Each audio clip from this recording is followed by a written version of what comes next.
Hi guys, and welcome back to Viable Futures. In this video, I want to talk about Virgin Galactic, space tourism, and point-to-point supersonic travel. So Virgin Galactic is a company I have wanted to talk about for a while, and since we had the news last week that Cathie Wood's ARK Invest is putting together a space exploration ETF, I thought now is as good a time as any to put this video together. We saw Virgin Galactic stock jump 8% on Thursday the 14th of January because of the news. It did pull back the following day, likely due to Blue Origin's successful demonstration flight. Whilst I'm very excited for ARK's ETF, I do believe that there was a rush to invest in a couple of the more well-known companies, such as Virgin Galactic, resulting in their share price increase unnaturally. I don't want to go into too much detail on the specifics of ARKX in this video, as there are many videos on YouTube already that have explained this.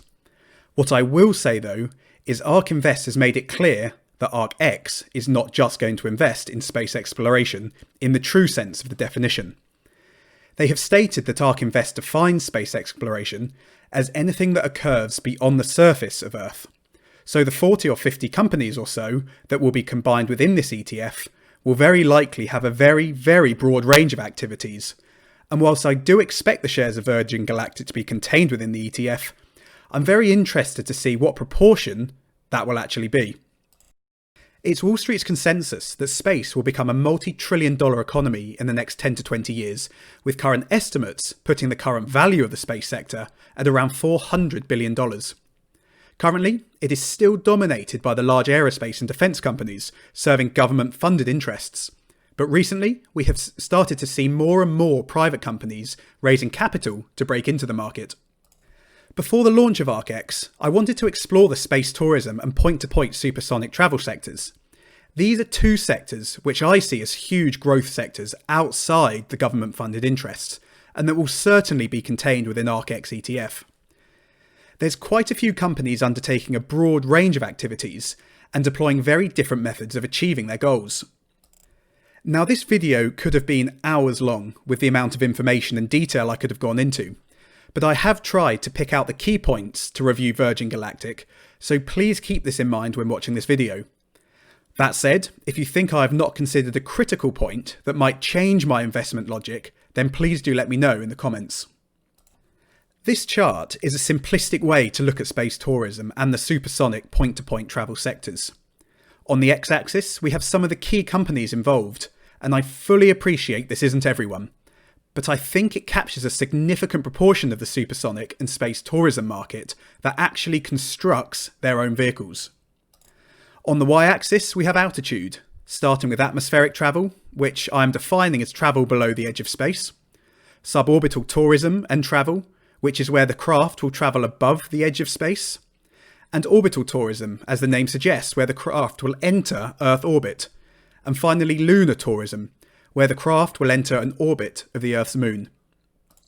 Space tourism, as the name suggests, is travel into space for recreational purposes. Now there are three main types of space tourism being talked about at the moment: suborbital, orbital, and lunar. Suborbital spaceflight is where the spacecraft reaches out of space but does not go into orbit. Basically, the spacecraft goes up and then comes back down again. Now, where does space begin? Well, this is generally accepted internationally as 100 kilometers or 62 miles above the Earth's surface. This point is called the Kármán line. Now, it is slightly lower, I think about 80 kilometers by US standards. Currently, there are two major companies that have active projects in suborbital space tourism: Virgin Galactic and Blue Origin. Prices for trips are currently between $200,000 and $250,000 US. Orbital spaceflight is where the spacecraft is placed into a trajectory where it could remain in space for at least one complete orbit of Earth. Orbital spaceflight is much, much harder than suborbital spaceflight.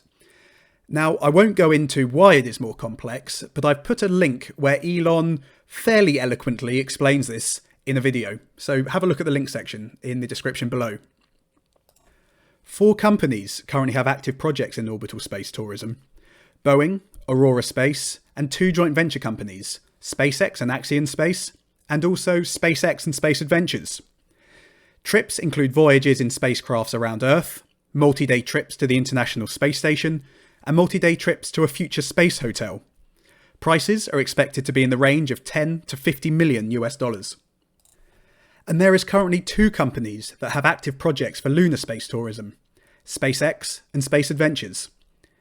You may remember SpaceX's Dear Moon project, which was first announced in 2018, where Japanese billionaire Yusaku Maezawa has paid for a single circumlunar trajectory around the moon. Prices for this moon trip will be roughly in the 70 to 100 million US dollar region. Now, I want to look at suborbital space tourism in more detail, as this is the only sector Virgin Galactic is currently operating in.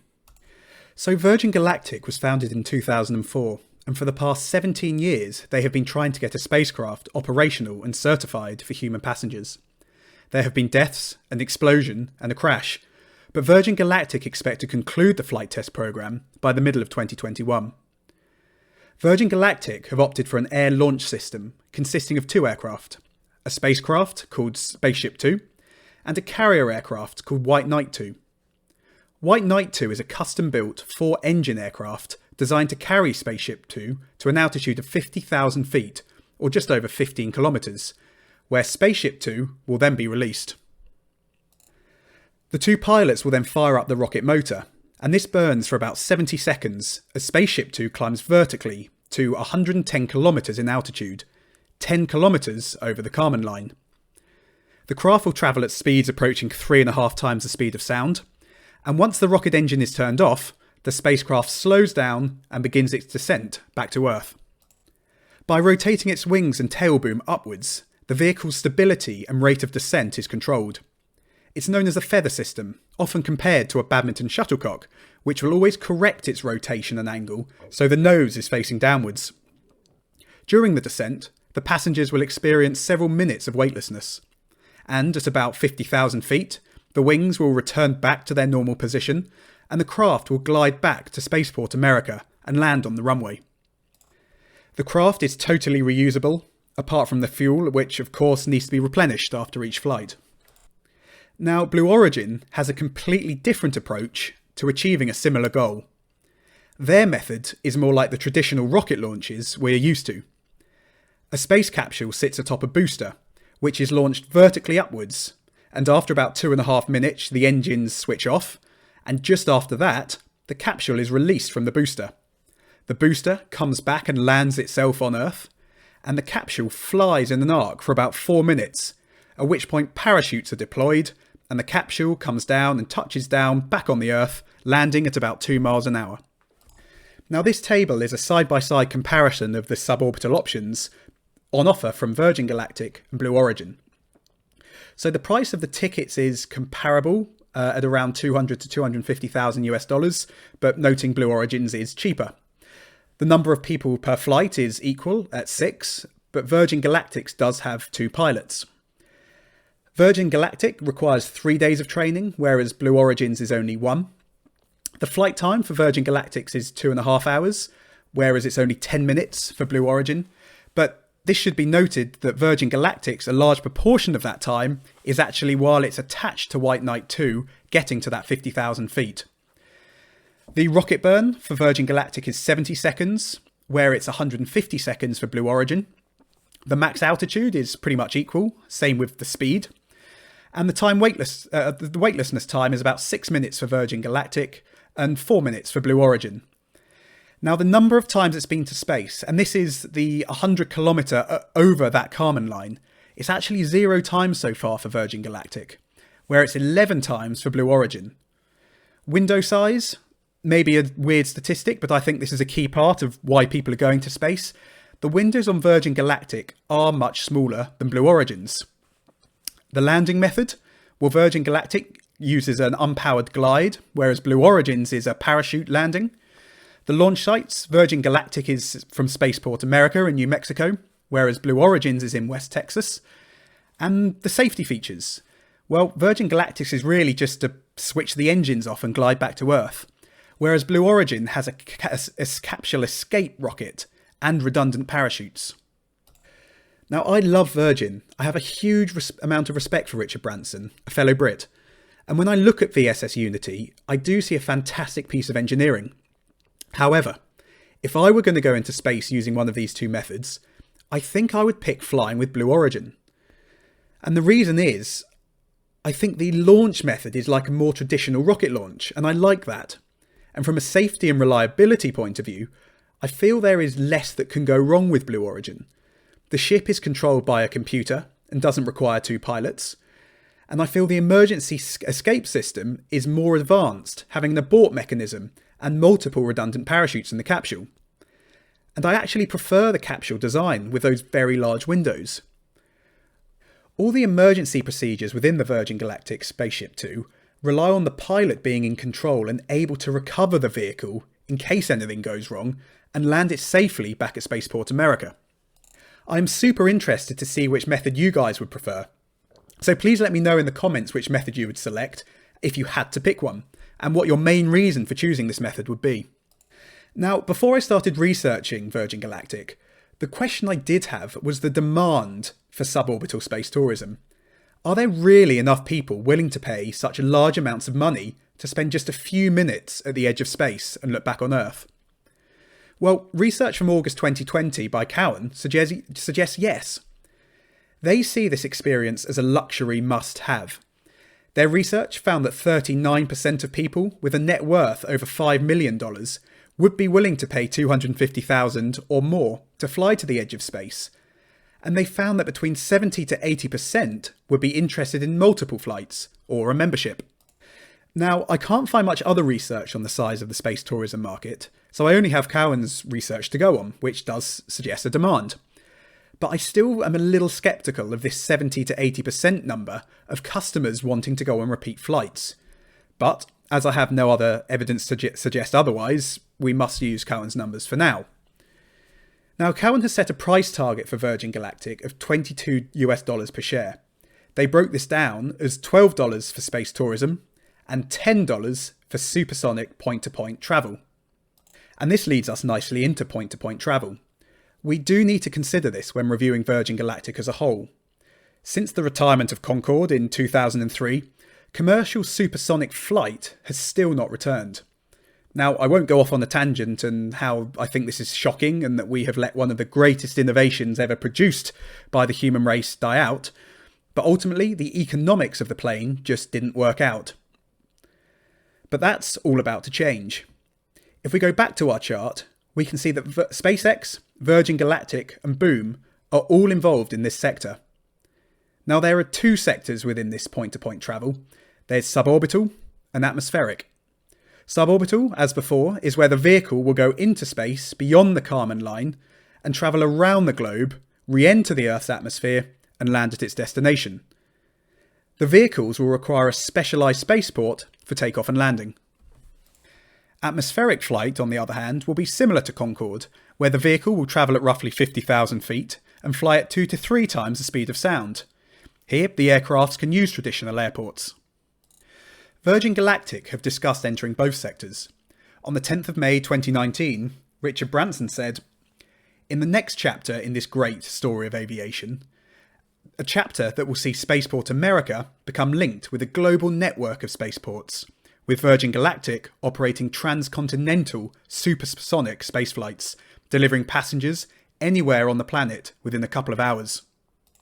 Now, there isn't much more detail on this other than this quote, and with Virgin Galactic's focus fully on increasing the number of spaceships to achieve the customer backlog for space tourism, I can't see them rolling out any new designs of spaceships capable of travelling transcontinental anytime soon. And to be clear, a new design would be needed. Spaceship 2 is only designed to go up and then come back down again, almost in the same spot on Earth. It is not designed to travel at tens of thousands of kilometres an hour around Earth, and importantly, it is not capable of slowing itself down again from those speeds. Remember, we're on the edge of the atmosphere here, where the air is very thin, so almost no drag to slow the vehicle down. So the rocket engine will likely need to be relit to slow the vehicle down to allow it to re-enter the Earth's atmosphere safely. Virgin's biggest competitor in suborbital travel is SpaceX. SpaceX is designing Starship to go to Mars, and in 2018 they stated that as a residual capability would be Earth-to-Earth travel. Now, the key word here is residual. Earth-to-Earth travel is not the primary purpose of Starship. And Starship is well into development, and we saw the spectacular test flight of serial number 8 at the end of 2020, with serial number 9 due for launch very soon. Gwen Shotwell said in the TED interview in May 2018 that she expects Earth-to-Earth travel to happen within the decade. SpaceX is already so much further ahead here than Virgin Galactic. Virgin is still struggling to get a spacecraft which is designed to hop into space and back, ready for space tourism. Once this is done, they will have to focus on producing enough spacecraft to meet the backlog of customers. SpaceX, on the other hand, is well into testing a spacecraft that is designed to go to Mars, and for Earth-to-Earth travel would be capable of flying 100 passengers a dozen or so times per day. SpaceX is clearly winning here, and by a long way. But, as always, I'm a big fan of competition, and I would love to see Virgin Galactic bring a vehicle to market. When an operator does bring a suborbital long-distance vehicle to market, this will surely be the end to suborbital tourism. Why would you pay to go to the edge of space and back, and land in the same spot, when you can go to the edge of space as a byproduct, as a long-distance holiday to Australia or to New York? So that's suborbital space travel. But what about atmospheric point-to-point travel? Well, in August of 2020, Virgin Galactic announced it's initiating plans to develop an aircraft that can fly 60,000 feet, 3 times the speed of sound, connecting Sydney to London in 4 hours, compared to the 19 hours it currently takes. The aircraft would contain 9 to 19 seats, and will use conventional airports.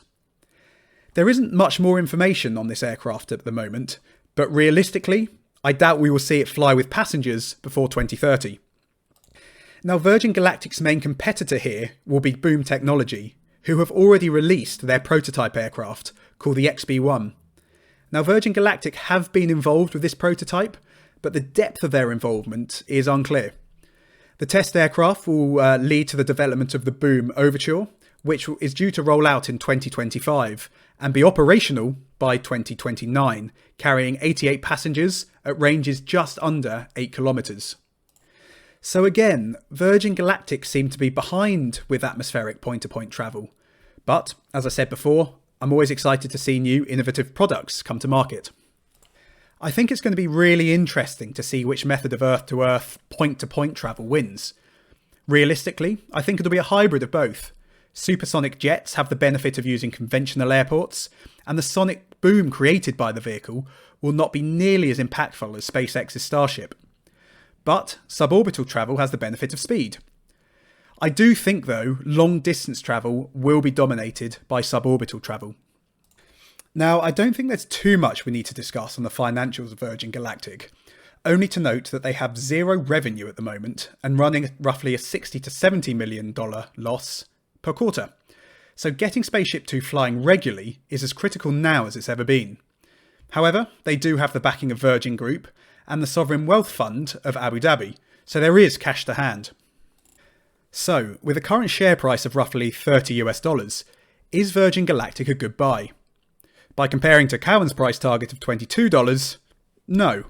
But one only needs to follow Tesla to see that price targets should be taken with a pinch of salt, or a handful of salt in Tesla's case. But Virgin Galactic isn't Tesla.